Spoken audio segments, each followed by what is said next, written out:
Greetings! The Draft Investigatory Powers Bill, or IP Bill for short, has been getting a fair bit of attention here in the UK for the past few weeks. It's brought up the usual liberty versus security discussion, and as usual, both sides don't want to back down. Understandably. All the more relevant, sadly, in light of the recent Paris attacks. I only mentioned these as they occurred between me starting to make notes for this vlog and me actually recording it. And I strongly suspect that in the coming days they will be cited as another reason why the police and governments need to be able to track and prevent things like this from happening. The problem is that they're not wrong. The reason this is a problem is that it doesn't necessarily make them right either. The problem, as ever, is balance.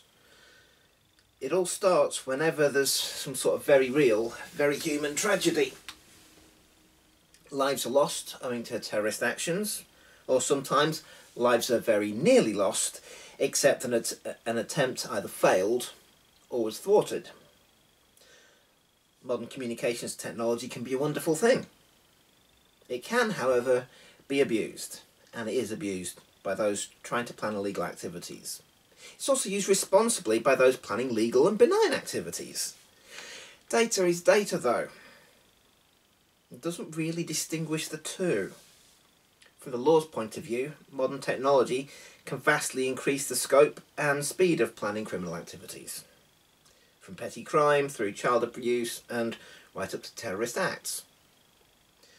Whenever tragedies like this strike, there is always the question of why wasn't this stopped, or didn't anybody see this coming? From a purely logical point of view, steps like the Draft IP Bill make a whole lot of sense. If at least the basic outline of who people talk to or what websites they visited were kept and made available for longer, then when things like this do happen, they can track who else was involved and prevent further incidents. Or, when there's a high probability of something happening and you've people you'd need to keep tabs on, the ability to get as much information about them in as short a time as possible can be the difference between tragedy and safety. The real danger is that this is only one side of the argument, and everything else is seen as being worth the price. In the olden days, when communication and research were either physical or via telephone, it was easy. You know, if and when necessary, phones could be tapped, letters intercepted, people put under surveillance. The ratio of potential suspects to innocent bystanders observed would have been small but acceptable. In these days of always-on communications, that ratio is potentially much, much smaller. If laws like the Investigatory Powers Bill go ahead, the scope of information that is kept and monitored goes way up. Every site you visit, person you contact, system you use is logged for up to a year, just in case. They may not be able to find out every single person who picks up a book in any public library, but they want to be able to potentially discover every single person who visits a given website. Now you get the usual line of, if you've got nothing to hide, you've got nothing to fear. But that's not really the point. We leave a digital breadcrumb trail everywhere we go these days. All of this information is to be stored for longer, at the expense of the ISPs, and therefore the customers. We'll be paying to have our every move monitored. Whether they mean it to be or not, this is really creepy. We have an expectation of privacy in our lives. Yes, the internet makes it harder, but we still ultimately have a level of control of what information we put out publicly.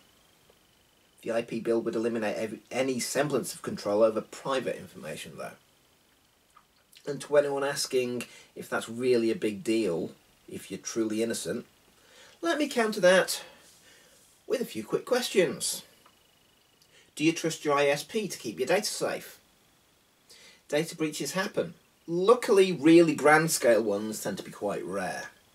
When they do happen, the more information kept, the worse the impact. Do you trust the government? Do you trust every single person they use for gathering and analysing data? Do you trust the next government? What about the one after that? The current bunch may not abuse gathered information, but can you be sure about the next lot? And a few amusing but serious questions. Exactly how old are you? Do you close the door when you go to the toilet? Do you shut your curtains when you get changed or when having sex? Do you ask for a nice plain and opaque bag when buying porn or sex toys? Do you use your real or easily identifiable name when giving companies grief for bad decisions, or do you post anonymously? Have you ever wondered why some types of underwear or sanitary products are designed to be discreet instead of visible through clothing? Do you tell everyone you meet your complete medical history or sexual history? We all have things we like to keep to ourselves. Things that are not illegal, but are still private. We like to be the ones in control of who gets that information. And some of these things are left in that digital breadcrumb trail I mentioned earlier. Political sites, family planning sites, medical sites, support network sites, every bank, every shop. They want to keep information on this for longer, just in case.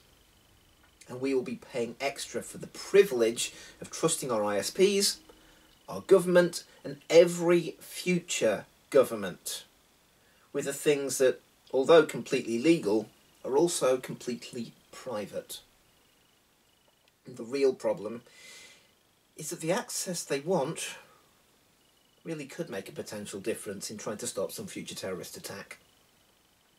Is it worth the price, though? And that's the difficult question. Liberty and security aren't completely mutually exclusive, but they are uneasy allies. And although it is easy to point at examples of extremes in either direction, it's a lot harder to see where a line could be drawn in the greyer areas. And that's the problem.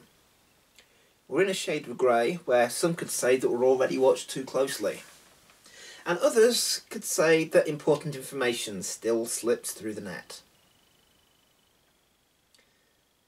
And it really does come down to which you put the most stock in. Personally, I'm a very private person. Yes, I have a blog, I have a YouTube channel, and a social media presence. I also decide what I do and don't want to share. If I bare my soul about some of my mental health struggles, or talk about being a middle-aged guy who enjoys noisy toys aimed at kids, that's my choice. The idea of trusting someone else with metadata of every single aspect of my life, that's something completely different. I accept that it's a difficult situation, but ultimately, isn't our freedom exactly what the terrorists are trying to target? If we become a planet filled with police states, we've allowed ourselves to be changed by the very people we're trying to oppose. We give in to fear, they win. Is that really worth a little extra safety? For me, I'm not so sure it is. Food for thought, though. And with that, see ya.